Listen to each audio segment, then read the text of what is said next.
রেণু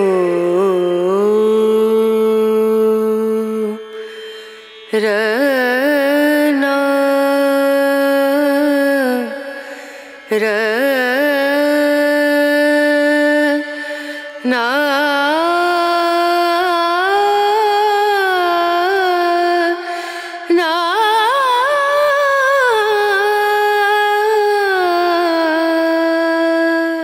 আমাদের প্রাণের শহর ঢাকা।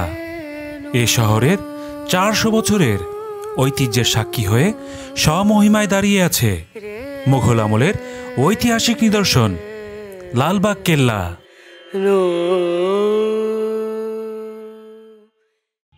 আসসালামু আলাইকুম। আমি আজকে আছি লালবাগ কেল্লায়, যেটি ঢাকার 200 বছরের ঐতিহ্য স্মৃতি নিয়ে ঠায় দাঁড়িয়ে আছে।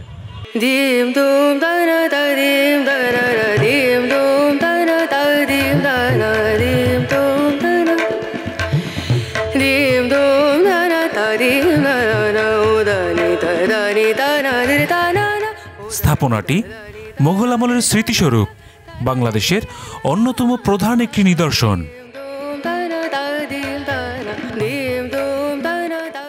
অসমাপ্ত এই মুঘল দুর্গটি পুরান ঢাকার লালবাগে অবস্থিত। দেশি ও বিদেশি পর্যটকদের পদচারণায় প্রতিদিন মুখরিত হয়ে থাকে দেশের অন্যতম এই ঐতিহাসিক স্থানটি।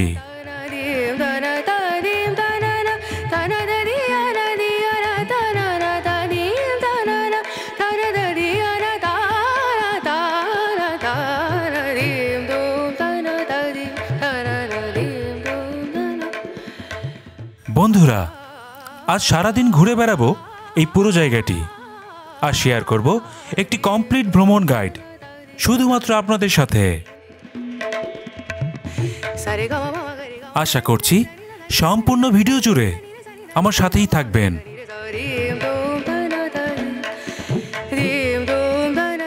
ঐতিহাসিক এই স্থানটিতে আসতে হলে আপনাকে ঢাকার যে কোনো প্রান্ত থেকে প্রথমে আসতে হবে পুরান ঢাকার এই লালবাগে। স্থানটির প্রবেশ মূল্য দেশি দর্শনার্থীদের জন্য 30 টাকা, মাধ্যমিক এবং উচ্চ মাধ্যমিক শিক্ষার্থীদের জন্য করা হয়েছে মাত্র 10 টাকা। 10 বছরের নিচের শিশুদের জন্য এখানে প্রবেশের কোনো টিকিট প্রযোজ্য নয়।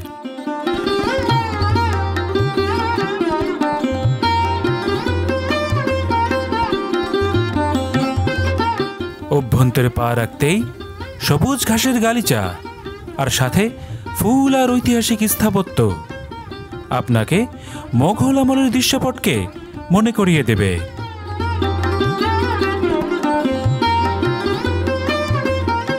ইতিহাসের তথ্য মতে সম্রাট আওরঙ্গজেবের দ্বিতীয় পুত্র ছিলেন মুঘল রাজপুত্র আজম শাহ।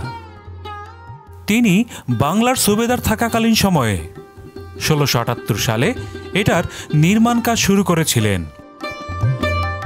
তৎকালীন সময়ে তিনি বাংলায় প্রায় 15 মাস অবস্থান করেছিলেন।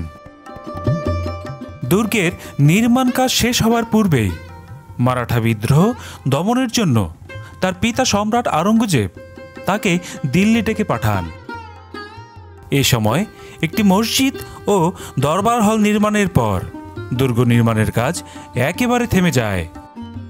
সুবেদার শায়েস্তা খাঁ 1680 সালে পুনরায় বাংলার সুবেদার হিসেবে ঢাকায় এসে দুর্গের নির্মাণ কাজ পুনরায় শুরু করেন। 1684 সালে এখানে শায়েস্তা খাঁর কন্যা ইরান দুক রহমত বানু ওরফে পরিবিবির মৃত্যু ঘটে। কন্যার মৃত্যুর পর শায়েস্তা খাঁ এ দুর্গটিকে অপয়া মনে করেন এবং 1684 খ্রিস্টাব্দে অসমাপ্ত অবস্থায় এর নির্মাণ কাজ একেবারে বন্ধ করে দেন। এটি মূলত শায়েস্তা খানের একজন বিশ্বস্ত সহসেনা অধিনায়কের সমাধিস্থল, যার নাম মির্জা বাঙালি। আর এর দুপাশে রয়েছে অজ্ঞাতনামা দুইটি শিশুর কবর।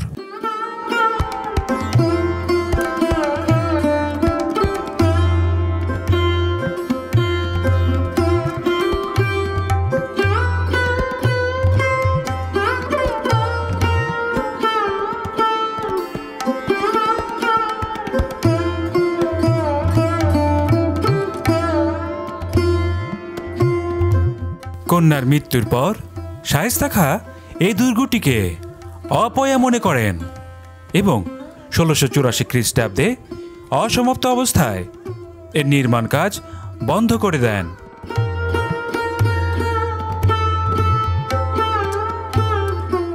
রাজকীয় মুঘল আমল সমাপ্ত হওয়ার পর দুর্গটি পরিত্যক্ত অবস্থায় রয়ে যায়। ১৮৪৪ সালে এলাকাটি আওরঙ্গাবাদ নাম বদলে লালবাগ নাম পায় এবং দুর্গটি পরিণত হয় লালবাগ দুর্গে।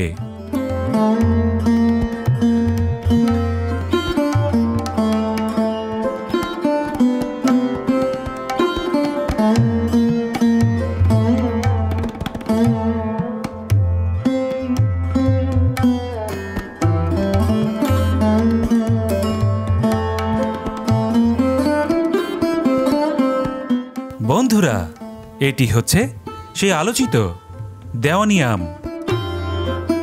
এই দেওয়ানি আম বাংলার মুঘল গভর্নরদের দরবার ও বাসভবন হিসেবে ব্যবহৃত হতো, আর হাম্মামখানা মূলত সুবেদারদের বাসভবন হিসেবে ব্যবহৃত হতো। লালবাগ কেল্লার এই দালানকে মূলত দুটি কাজে ব্যবহার করা হতো। প্রথমত, এটি হচ্ছে হাম্মামখানা, যেটি বাসভবন হিসেবে, এবং দ্বিতীয়ত দেওয়ানে আম, যেটি বিচারালয় হিসেবে ব্যবহার করা হতো।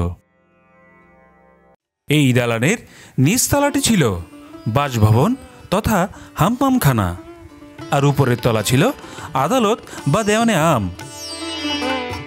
শায়েস্তা খাঁ এই ভবনে বসবাস করতেন এবং এটাই ছিল তার আদালত। এখান থেকে তিনি সমস্ত বিচার কার্য পরিচালনা করতেন।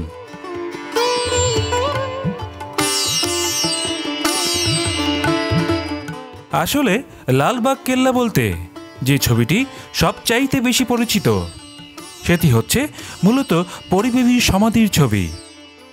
মুঘল সম্রাট আওরঙ্গজেবের পুত্র শাহজাদা মোহাম্মদ আজমের সাথে ১৬৬৮ সালে ৩রা মে পরিবেবীর বিয়ে হয়। ১৬৮৪ সালে পরিবেবীর অকাল মৃত্যুর পর তাকে নির্মাণাধীন লালবাগ কেল্লার অভ্যন্তরে সমাহিত করা হয়। মার্বেল পাথর, কষ্টি পাথর ও বিভিন্ন রঙের ফুল পাতা সুশোভিত চাকচিক্যময় টালির সাহায্যে অভ্যন্তরীণ ৯টি কক্ষ অলঙ্কৃত করা হয়েছিল তখন।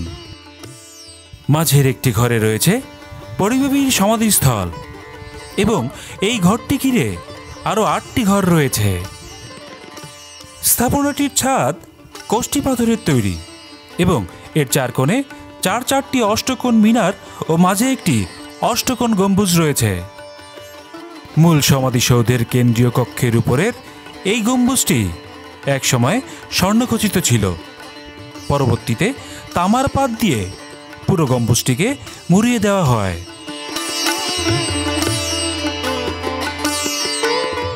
বন্ধুরা, এটিই হচ্ছে বহুল আলোচিত সেই সুড়ঙ্গ পথ। শত্রুদের প্রতিহত করার জন্য দুর্গের ভিতর এই সুড়ঙ্গ পথটি তৈরি করা হয়েছিল।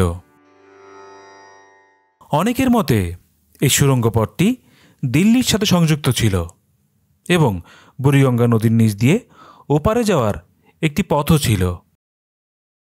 তবে এটি একটি নিতান্তই শোনা কথা এবং এই পর্যন্ত এর কোনো সত্যতা পাওয়া যায়নি।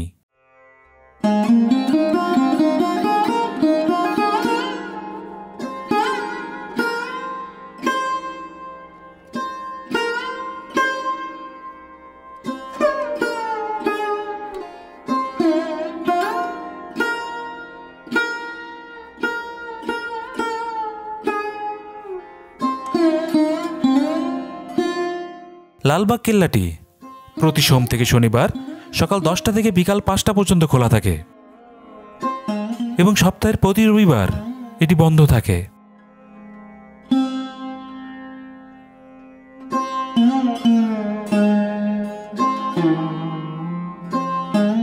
লালবাগ কেল্লার সবচাইতে শেষ আকর্ষণ হচ্ছে 3 গম্বুজওয়ালা শাহী মসজিদটি।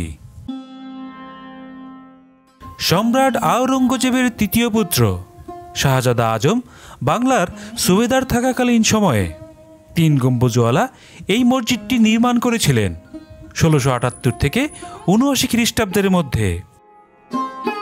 আয়তাকারে নির্মিত তিন গম্বুজ বিশিষ্ট মসজিদটি এদেশের প্রচলিত মুঘল মসজিদের একটি আদর্শ উদাহরণও বটে। বর্তমানেও মসজিদটি মুসল্লিদের নামাজের জন্য ব্যবহৃত হয়ে আসছে।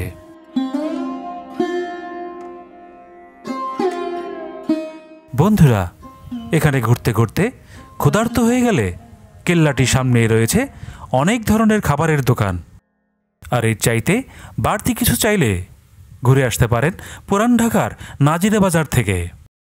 আজ ফিরে যাচ্ছি, তবে খুব শীঘ্রই ফিরে আসব নতুন কোনো ভ্রমণের গল্প নিয়ে। সেই পর্যন্ত নিজেদের অবশ্যই খেয়াল রাখবেন, আর ভালো লাগলে আমার চ্যানেলটি সাবস্ক্রাইব করার অনুরোধ রইল। লাইক আর কমেন্ট তো মাস্ট। আল্লাহ হাফেজ।